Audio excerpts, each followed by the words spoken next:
Good morning sir. Good morning sir. Good morning student. நேற்று கொடுத்த homework எல்லாம் முடிச்சுட்டு வந்துட்டீங்களா? முடிச்சிட்டாங்க சார்.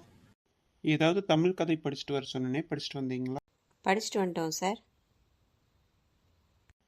சரி, யாரு கதை சொல்ல போறீங்க?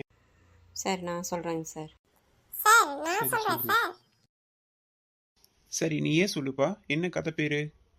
சார், முட்டாள் தோட்டக்காரனும் குரங்குகளும். என்னது? பேரே ரொம்ப வித்தியாசமா இருக்கே. சரி, சொல்லு கேட்போம். சார், ஒரு கிராமத்துல ஒரு விவசாயி ஊருக்கு ஒதுக்குப்புறமா வாழ்ந்துட்டு வந்தாரு. அவருக்கு ஒரு 1/2 ஏக்கர் இடம் இருந்துச்சு. அந்த இடத்துல பூச்செடிகள் எல்லாம் வளர்த்தி பூ பறிச்சு டெய்லியும் வருமானத்துக்காக வித்துட்டு இருந்தார். அவரோட தோட்டம் காட்டை ஒட்டி இருக்கிறதுனால தினமும் குரங்குகள்லாம் அந்த தோட்டத்துக்கு வரும். அவரும் குரங்கு மேல ரொம்ப இறக்கப்பட்டு தினமும் உணவு கொடுப்பாரு. குரங்குகளும் அவர் கொடுக்கிற உணவை எல்லாம் சாப்பிட்டு சின்ன சின்ன வேலைகள்லாம் அவருக்கு உதவி செஞ்சுட்டு போகுங்க. ஒரு சமயம் அவங்க ஊர்ல ஒரு திருவிழா வந்துச்சு. அந்த திருவிழாக்கு போகணும்னு இவருக்கு ரொம்ப ஆசை. ஆனா திருவிழாவுக்கு போனா செடிகளுக்கெல்லாம் தண்ணி விட முடியாம போயிருமே, என்ன பண்றது அப்படின்னு ரொம்ப கவலையா இருக்கு. இவர் ரொம்ப கவலையா இருக்கிறத பார்த்து குரங்குகள்லாம் வந்து என்ன ஆச்சு அப்படின்னு கேட்கு. ஒண்ணுமில்ல, நான் திருவிழாக்கு ஊருக்கு போகணும், வரதுக்கு 4 நாள் ஆயிரும். நான் வர வரைக்கும் செடிகளுக்கு தண்ணி விடாம இருந்தா வாடி போயிருமே, அதுதான் என்ன பண்றதுன்னு தெரியாம ரொம்ப கவலையா இருக்கு. உடனே குரங்குகள்லாம் கேட்டுட்டு, நீங்க தைரியமா ஊருக்கு போயிட்டு வாங்க, நீங்க வர வரைக்கும் செடிகளுக்கு நாங்க தண்ணி விடுறோம் அப்படின்னு சொல்லுதுங்க. அப்படியா? நான் வர வரைக்கும் நீங்க செடியை பத்திரமா பாத்துக்குவீங்களா?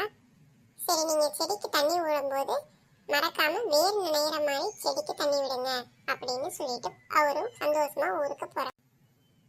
4 நாள் கழிச்சு திரும்பி வராரு. வந்து பார்த்தா செடிகள்லாம் தோட்டத்துல எல்லாமே வாடி போயிருக்கு. என்ன பண்றதுன்னே இவருக்கு தெரியல. குரங்குகள் எல்லாம் கூப்பிட்டு கேட்கிறாரு. குரங்குகளும், நீங்க சொல்ற மாதிரிதான் நாங்களும் செடிகளுக்கு தண்ணி விட்டோம், ஆனா எல்லாமே வாடி போயிருச்சு, எங்களுக்கு ஒண்ணுமே புரியல அப்படின்னு சொல்லுது. என்னது? நான் சொன்ன மாதிரிதான் செடிகளுக்கு தண்ணி விட்டீங்களா? வேர் நினைகிற மாதிரி தானே செடிக்கு தண்ணி விட்டீங்க.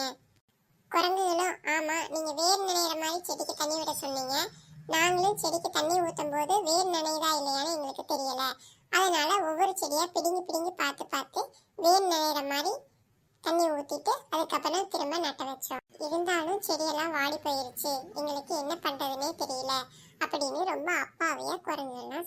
இதை கேட்டோன்னே தோட்டக்காரன் தலையில கை வச்சு ஓன்னு அழுக ஆரம்பிச்சிட்டான்.